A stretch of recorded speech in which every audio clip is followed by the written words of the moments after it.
Juan Kapitulo 6, versikulo 35. Si Jesus miingon kanila, "Ako mao ang pan nga naghatag sa kinabuhi. Ang muari kanako dili nagayod gutomon, ug ang mutuo kanako dili nagayod uhawon."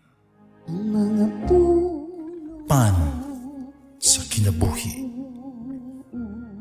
maglikon unta sa mong pagtuo ug gagaka kami sa pagtuman sa imong mahal nga kasuguan.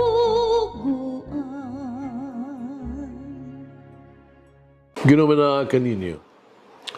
Santo sa Ebanghelyo sumala ni San Lucas. Si Jesus miingon, "Pagkalaot ninyo mga Fariseo, naghatag kamo ngadto sa Dios sa kinapulo kabahin sa mga lamas. Ingon sa hirba, buyna, o kanigang, uban pa mga utanon. Apan nagpasagad kamo sa hustisya o sa gugma sa Dios. Kini mga butanga kinahanglan inyong buhaton sa ulay pagpasagad sa uban. Pagkalaot ninyo mga Fariseo, gusto kamo ng espesyal mga lingkuran ng sulod sa sinagoga, yukbuan kamo dito sa mga merkado. Pagkalaot yun ninyo, sama kamo sa mga lubong na walay timaan, na walay lamang hibalui sa mga tao na ila dayon di ay gitamakan. Kunya usa sa mga tutudlo sa balaod miingon kaniya, magtutudlo. Sa pagsulti mo ni ini, imo usab kaming gipagkaulawan. Jesus mitubag, pagkalaot usab ninyo magtutudlo sa balaod. Kaya pasaan ninyo ang mga tao kung makabuktot nga palasunon. Pag kamo mismo wala gani mo hikap bisan ni ini sa usa ka tudlo ninyo aron pagtabang kanila sa pagpasan sa maong karga. Ang Ebanghelyo sa Ginoo. Pasalamati ang Ginoo kay siya maayo, ang iyang gugma mulungtad hangtod sa kahangturan. Pasalamati ang Diyos sa tanang mga Diyos, ang iyang gugma malungtaron. Pasalamati ang Ginoo sa mga Ginoo, ang iyang gugma malungtaron.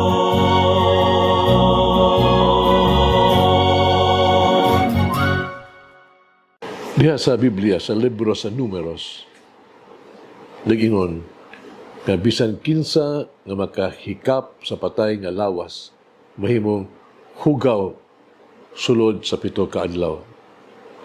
Verse 19:11. Ang paghikap sa mga bukog sa tao, sa mga lubnganan, di mga patay nga mga tao gilubong, naghimo sa mga Hudiyo nga hugaw sa itawag seremonyal nga paagi. Busa ang mga lubnganan, gipaputi. Ingon nga usa ka pasidaan ba? Haron dili kini matumban, matunog-tunuban. Bisan, aksidente pagyatak lang. Sa walay marka, no? Walay timaan nga lubnganan, magkahimo kanila nga hugaw. Tinigitandi ni Jesus ang mga Fariseo sa mga lubnganan. Iyang gikondenar sila tungkol kay ilang ipakita ang ilang kagalingon na putli. Apa sa sulod, wala nila tumana ang tinuod nga espirituhanon ang balaod sa Dios. Si Jesus mayon kanila, kamo sama sa dili makita nga lubnganan, ding gituntruban lang sa mga tao nga wala mahibalo. Ang Fariseo nagapadayag sila sa katawhan or ilang papakitang tao ba nga binuhatan. Pero sa pagkitinuod, wala nila ipuyo, ipaambit ang tinuod nga gugma o kaluoy sa Dios. Ilang giilad ang mga tao sa ilang Walay papakabana sa mga sugo sa Dios sama sa pagtabang, pagpasaylo, pag-alagad sa mga tao, kanang ginahanglan ug panabang. Ilang kanunay gituman ang balaod sa Dios, pero sa pagkatinuod, wala ang diwa sa hustisya o kaluoy sa ilahang binuhatan. Ikudinar usab sila ni Jesus tungod silang pagpadayag sa ilahang pag-importante sa katilingban. Ingon siya, alaot kamo mga Parisiyo, ihigugma nimo ang lingkuranan nga sa dungog sa mga sinagoga o mga timbaya sa mga tao diyas tiyanggihan. Gusto nila nga makita aron daygon, aron sila mailhan. Ay ilang tuyo mao ang papakita sila ang gitawag to titulo, ilang social standing, ilang posisyon. Ang gusto sa Jesus mao kini. Gikan kanato mao ang tinuod gayod nga kausaban nga pakita sa tuang pagpakabana sa pagtabang sa tuwing isig katao. Dili kini usa ka pagbag-o sa pulong o pagbag-o sa panagway apan usa ka kausaban sa kasing-kasing ikinahanglan. Kini kinahanglan nga usa ka pagbag-o sa kinabuhi.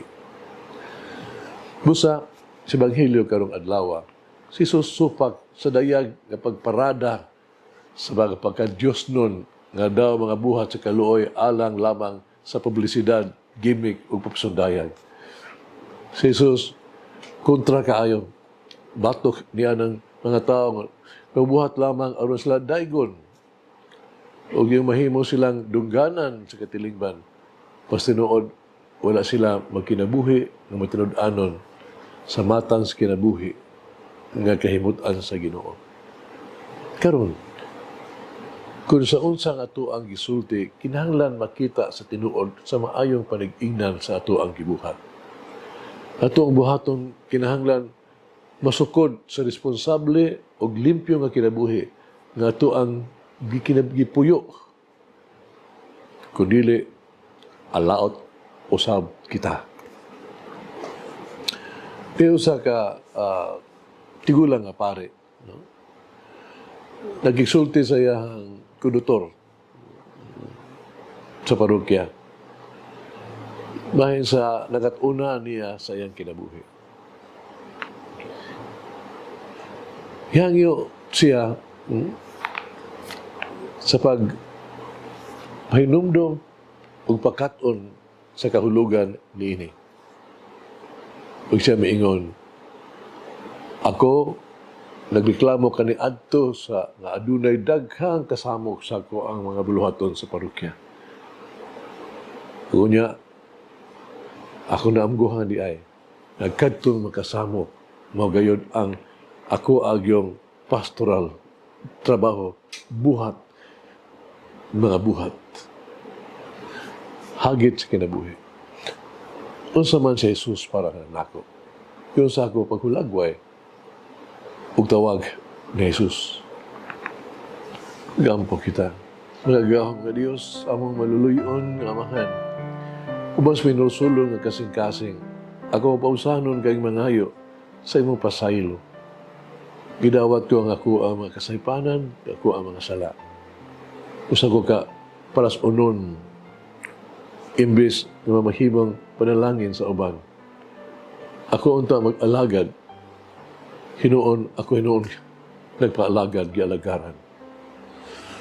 Ako kinahanglan imutanyag. Hinuon ako magdemanda, mudiman o kanunay nga pagdawat sa katapusan. Uban sa minusulong kasing-kasing, sincero ako nagadesisyon na magbago para nga mas maayo. Ako mahimong labaw na maghihatagon o maluluyon. Ako mahimong tang mas responsable o matinuhoron. Ako mahimong mas masinabtunon o matinagdanon. O sa daanon ko nimo o kanunay para nimo. Amen. May help me to put into action the words that I speak. Lagi na Diyos magagahom sa tanan, Amahan, Anak, Espiritu Santo. Amen. May the Lord of the divine mercy bless us all, heal us, from all diseases and suffering. Ayun unta niya kita, tanang mga sakit na to sa lawas, o sa kalag, body and soul. In the name of the Father, the Son, and of the Holy Spirit. Jesus, I trust in you. Amen. Whoever eats the bread of life will never hunger, says the Lord. Kay galaan inyong nabati ang pagpaambit ug hamubong pamalandong sa pulong sa Dios pinaagi sa tulumanon. Pan sa kinabuhi nga gidumala ni Monsignor Daddy Silva. Hangtod na usab sa sunod higayon, daghang salamat.